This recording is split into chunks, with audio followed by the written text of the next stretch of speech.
Olá, boa noite. Eu me chamo Dariane, sou estudante do curso de Letras Língua Portuguesa pela Universidade Estadual do Rio Grande do Norte.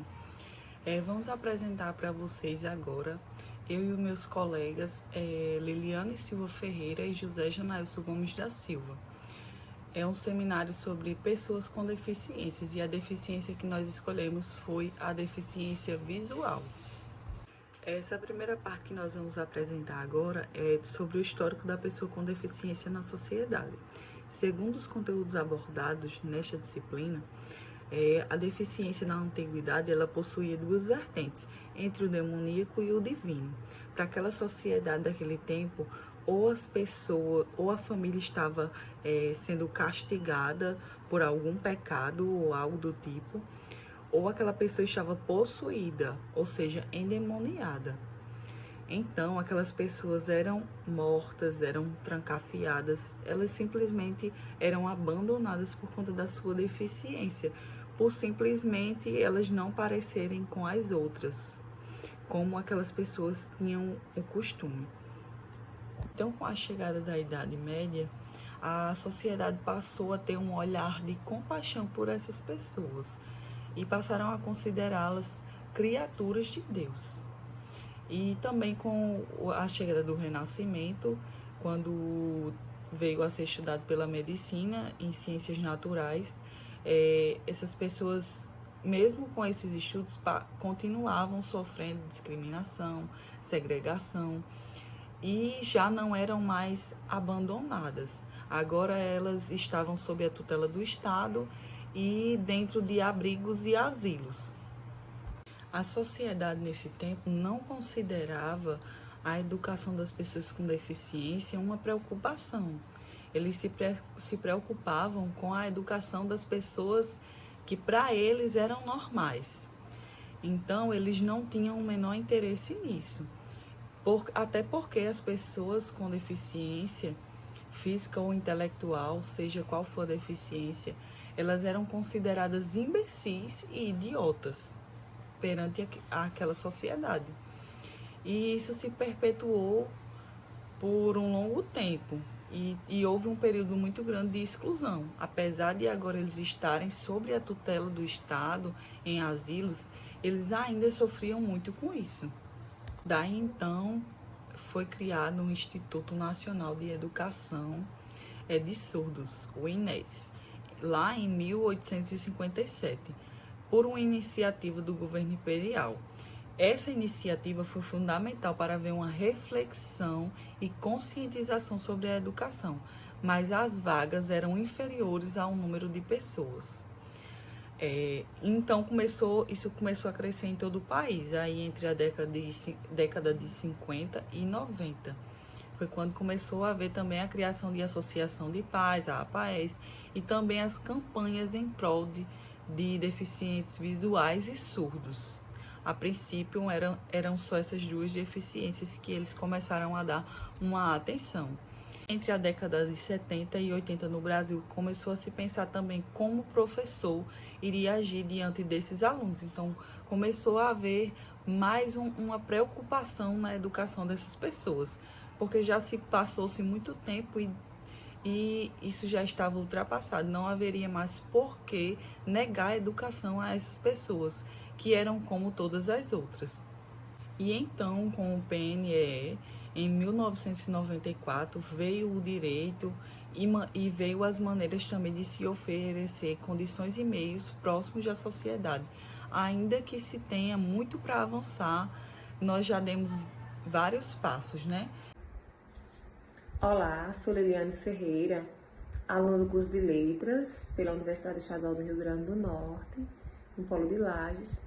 Estou aqui apresentando o trabalho proposto pela disciplina, juntamente com os colegas, e dando continuidade, eu inicio com um questionamento. Quem é considerado uma pessoa com deficiência visual? E quais são as leis que amparam esses indivíduos na sociedade? Então, vou estar tratando aqui com vocês exatamente sobre esses questionamentos, que darei início com o seguinte ponto. A deficiência visual ela é caracterizada pela perda total ou parcial de um ou dos dois olhos. A deficiência visual, ela pertence a um grupo de pessoas bastante grande, que pode ser dividido em dois grandes subgrupos, o da cegueira ou o grupo das pessoas com baixa visão. Consideramos como cegueira pessoas que sofrem alteração grave ou total de uma ou de várias funções elementares da visão. Esta condição ela afeta de maneira incorrigível a capacidade de perceber cor, tamanho, distância, forma, posição ou movimento em um campo mais ou menos abrangente.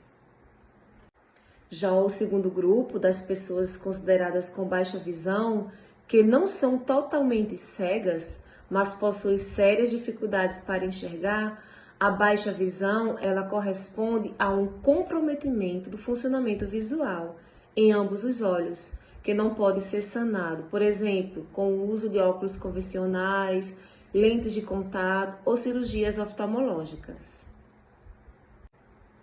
Daí, como eu falei anteriormente, as leis que amparam as pessoas com deficiências são Lei do Cão-Guia, a Lei de número 11.126, de 2005, a Lei de Cotas, Lei de número 8.213, de 1991, a Lei de Braille, a Lei número 4.169, de 1962, a Lei de Isenção de IPI, a Lei número 8.989, de 1995, a Lei de Acessibilidade, o Decreto de número 5.296 de 2004 e o Plano Nacional dos Direitos da Pessoa com Deficiência, Plano Viver Sem Limite, no Decreto de número 7.612 de 2011.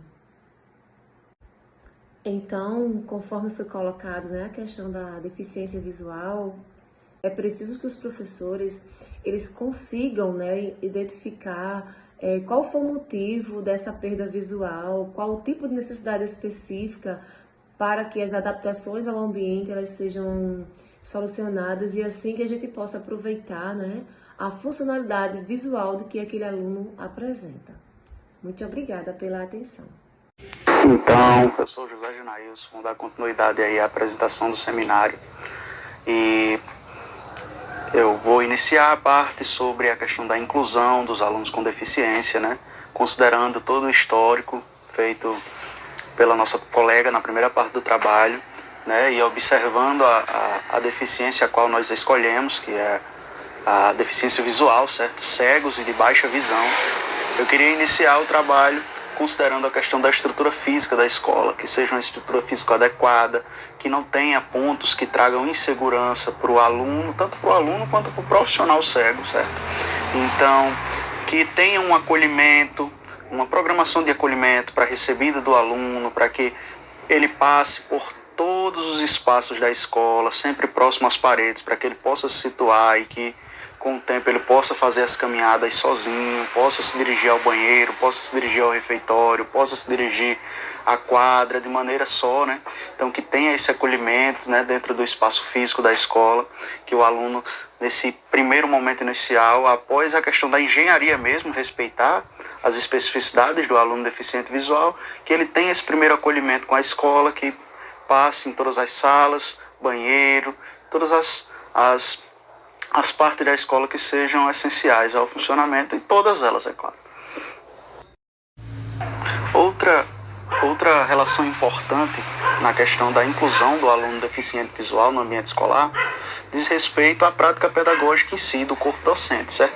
Então, desde o início, levar o aluno a ter uma interação com os demais colegas, certo? Assim como o deficiente visual e outros portadores de deficiências, os alunos possuem especificidades, todos os alunos. Então, mostrar que a sua especificidade é tão importante quanto a de outros alunos e trazer essa interação com os demais colegas, de modo que até os próprios colegas possam auxiliar o seu colega de sala, Outra parte importante é colocar o aluno deficiente visual ou de baixa visão sempre na primeira fila da sala, para que ele possa estar mais próximo do professor para ouvi-lo, e os de baixa visão para que consigam, o pouco de visão que tenham, utilizar ali mais próximo do quadro, mas principalmente de estar próximo ao professor para ouvi-lo com mais clareza, né? Quanto à prática didática, a didática do professor especificamente, evitar o uso de pronomes demonstrativos, certo? E tratar mais de nomes, ao invés de falar esse, aquele, aquilo, falar o nome do local, o nome da pessoa, enfim, a depender do conteúdo que estiver sendo ministrado, evitar e estar sempre dando nome para que o aluno possa acompanhar com clareza o que está sendo colocado em sala de aula. Outra parte importante a ser citada, ainda no campo da prática pedagógica e da didática em si dos professores, é que eles possam lançar a mão do uso de materiais que venham auxiliar na compreensão do conteúdo estudado por parte do aluno deficiente visual. Trazer, por exemplo, aqui, utilizando como exemplo, que a coordenação possa solicitar junto à direção da escola a aquisição de materiais, uma tabela periódica em alto relevo, gráficos com bolinhas e barrinhas de fato palpáveis, e esses materiais para que o aluno possa ser incluído e possa estar por dentro do assunto com clareza, apesar de sua deficiência visual, de ser cego ou de sua baixa visão, né? E aqui também trazer como importantíssima a questão da criação ou desenvolvimento das salas de recurso, para, por exemplo, ter um profissional na sala de recurso da escola que seja capaz de ministrar aulas sobre Braille, para que o aluno aprenda sobre Braille e tenha mais uma ferramenta a seu favor na hora de se incluir ali no ambiente escolar, para que tenha Braille nas portas, né? É lógico que ele vai aprender a questão do espaço físico, mas que tenha Braille, que pelo menos um computador possua o teclado com Braille, enfim, ter essa sala de recurso, a escola que já tem, desenvolver essa sala de recurso e que tenha pelo menos um profissional capacitado